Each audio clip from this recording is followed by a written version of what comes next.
you've just finished exams and every instinct is telling you to get a UCAT question bank and start grinding away at questions. Don't. The students who do well do this in their first week and they start pulling away and set the tone in their very first week. So I'm going to show you your schedule for exactly what you should do to start right with your UCAT prep. So I'm going to break it down into these sorts of days, right? So day one, it's counterintuitive to what everyone thinks, but the first thing I would recommend that you do is a full mock test. Now, that's for a few reasons. The first thing is, once you get beyond a certain point in the UCAT, it's not about how good you are answering the questions. It's how well you manage the speed of the exam. And the first thing that you need to know is what the end result is going to look like so that you can mentally prepare yourself for when it gets to that.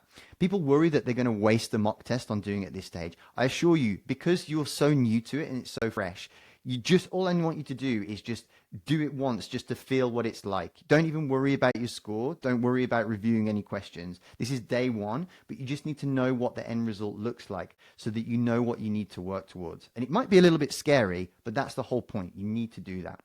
So that once you've kind of given yourself a little bit of a jolt into, taking it seriously, then it's time to start looking at the actual step one, which is what I call familiarization. So this is stage one of my 3-stage UCAT prep, which I talk about in other videos, but this one is just about the first week. So it's all familiarization, right? So this is setting yourself up. So the first thing is you need to understand the questions. You need to understand the sections even. You need to understand the format, the timing, the question types, how to do them.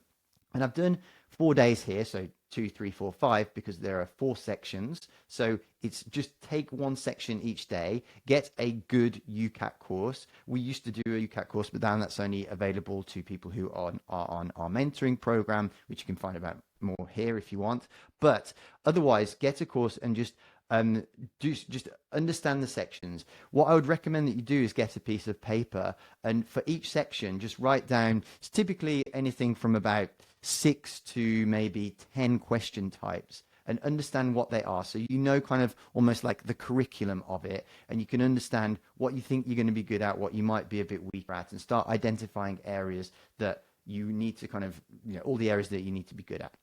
So that's the next one. So then after this, what I want you to do on day 6, I want you to start thinking about how you're going to attempt questions. So up until this point, we don't want to do any questions. I mean, obviously, like the courses might get you to try some, but here's now when we want to actually try some.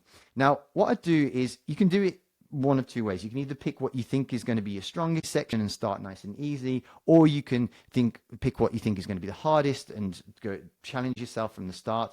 But pick one section and do untimed practice on a question bank.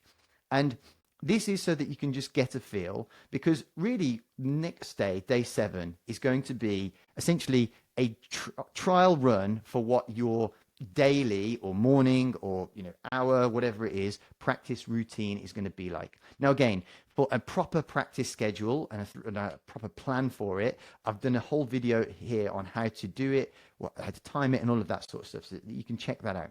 But this is kind of like a test run for your routine. You're going to learn a lot about it. Probably at the end of day 6, you might want to plan how that's going to go. But the next day, you want to have a go. It'll probably go badly. You'll probably you do a lot of things of like, oh, I don't want to do it like that. I want to do it more like this. This was a complete flop. That's totally fine. That's the point. We want to do that now so that you can do that learning. And then from that, we want to create our schedule. So that's going to help us understand. Now, there are a few important takeaways that I would say when you are thinking about UCAT that you want to kind of use to take the pressure off, because you'll probably start as you go realizing that there's a lot more to it than you thought. And I want you to bear 2 things in mind. That if you think that you might want help, I would highly recommend that you seek it out early.